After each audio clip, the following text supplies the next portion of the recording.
Question, please. Yeah. Eric, I guess there were 6 technicals in the game. Can you remember one like that? I have no comment about the refs at all. Okay. So the second time you got ejected here, and 3 times, kind of, what do you think's been the main reasons for that? I don't think there's any correlation between why it happened twice here. I guess, did you get to watch the rest of the game in the locker room? Yes, I did. Just what were your overall thoughts on the game? The team right now is not playing with the same personality as our past teams the last 4 years. And we got to get a lot better. I think we play 3 games in the next 20 days. And, rotations, roles, all those things are there's going to be some changes. So we'll go back. We'll watch the film. Positive is tonight we finally created some steals. So that's a positive. Finishing at the rim is a huge issue, and not only not finishing at the rim, but falling down and now transition defense. It's been going on all year. So we've shown film, we've done drills. So we got, and we got to get a lot better organizing on the floor from the point guard spot. I mean, shot clock violations. There's a lot of things we have to clean up for sure. Go ahead, Jackson. You just alluded to some changes there, but I'm just curious with the personality too. Is it about finding a new personality, or the changes to? Our team has been it's been a program that's got great toughness, great will to win, great competitiveness. We need to be better in all those areas. To me, that's part of a team's personality. Coach. How confident are you that y'all can get those things fixed and corrected and get the season turned around? I'm just worried about trying to have a good practice on Monday. I mean, how confident is somebody to get it? I mean, we got to get better than where we are right now. Eric, what impressed you about OU today? They're really well coached. They play really hard. They understand their roles. I'm not in their locker room. It looks like they accept their roles. They looked connected. They play really good defense. They're very physical on the backboards. In my opinion, they have, Godwin's his role of being a great complementary piece. He's one of the best in college basketball.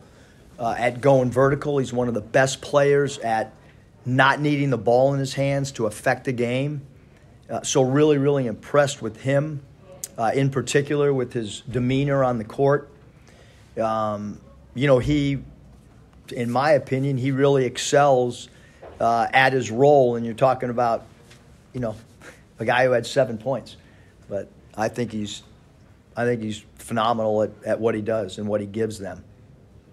Coach, you mentioned the 20 days, 3 games. Just how important are these practices where you're not always trying to be preparing for an opponent or worried about a game? Yeah, we're not going to prepare for opponent for a while. I mean, we're going to try to get better as a team, and that's so we're not going to. We don't need to talk about Lipscomb, and we need to talk about how we can get better. Yeah, Eric, I want to ask you about another one of OU's players, McCollum, and the job he did, especially there early in the second half, but throughout the game, running the point. Yeah, I mean, what stands out to you about that? I mean, he's a combo guard, plays with confidence, shot selection good. Tonight he drew 8 fouls. He had 5 rebounds. It's probably more than anyone on my team. Close. So I think anytime a guard rebounds, like I'm only going off tonight. I'm not going off the Providence game or anything. But he can shoot the 3. He can dribble, drive, 3-level scorer. I don't look at him just as a point guard. I think he's a combo guard. And they have 2 combo guards, which I think makes them effective. 12 and him, they both can play the point, and they both can play off the ball. You good? Yeah. Appreciate it. Coach, when did you know that TV was going to be able to go for you tonight? How did you Literally right before tip-off. I met with the doctors, I think I don't know, whenever I had to turn in the starting lineup. And then, based on conversations really with Keith Smart and I, as a player, if you warm up, you don't want to sit and let it, He did everything he could. I mean, he was rehabbing at all hours of the day, and he and Matt, the trainer, did a great job. Obviously, he wasn't his normal self, but he sacrificed for the team and tried to give us some minutes, and it's not why we lost. I mean, he played on a bum ankle for the betterment of the team, which is, you want guys to be that team oriented. Yeah, can you just talk about the having this series here in Tulsa and kind of what's the atmosphere been like and the future of the rivalry since you're going to then be opponents in the Well, SEC? as far as the future of the rivalry, as far as I'm concerned, every game in conference is a rivalry. I'll go all the way back to when I played college basketball and University of San Diego's playing Pepperdine and Gonzaga. They're all rivals. There's no special rivalry for us.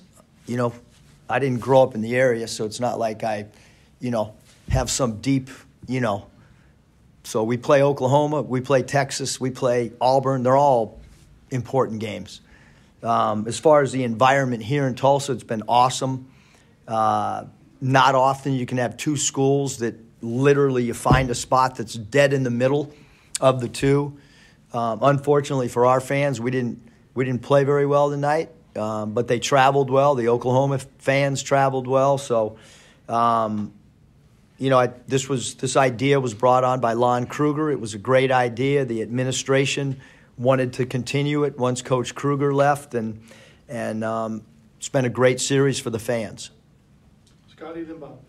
Yeah, Eric, just in your mind, just what are the top defensive issues that you see? Oh, there's so many, Scotty. Like, where do paint points allow to kind of fall? I mean, it was guarding the 3, right? I don't know. At halftime, they had 1 made 3. I didn't get to see anything much after that. So we guarded the 3 better. Again, I got bad eyes, so I can't see their percentage.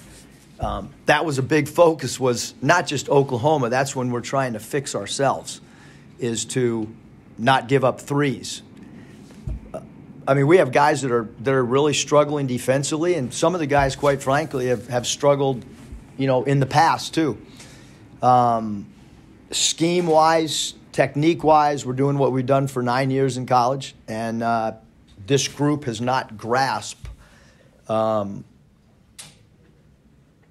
has not executed, whatever word you want to use, like the last however many years I've been coaching college. This is your ninth year. There you go.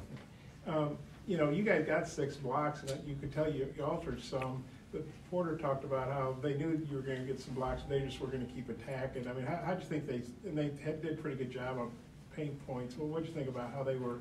Well, yeah, they kept attacking because we can't keep the ball in front of us. So I would keep attacking too. If the guards can't keep the ball in front, I mean, there's only so many times your back line is going to be able to block a shot. And so, we're top 7 in the country or whatever in blocking shots. Tied for second. Okay, second. So you got to stop the ball. So we haven't stopped the ball. We haven't created steals, right? And we haven't defended a 3 until tonight. It's not a good recipe. And then do you like having a week before the next game to kind of get back in the? I'd like to have 100 weeks right now. I mean, I'm glad we don't play tomorrow, because we have a lot of things that we're not just going to keep doing the same thing over and over and over. We're not going to keep putting the same lineup out there. We're not going to keep, we've got to continue to tinker and try to figure this thing out to the best of our ability, to your point. Thanks, Coach. Appreciate it.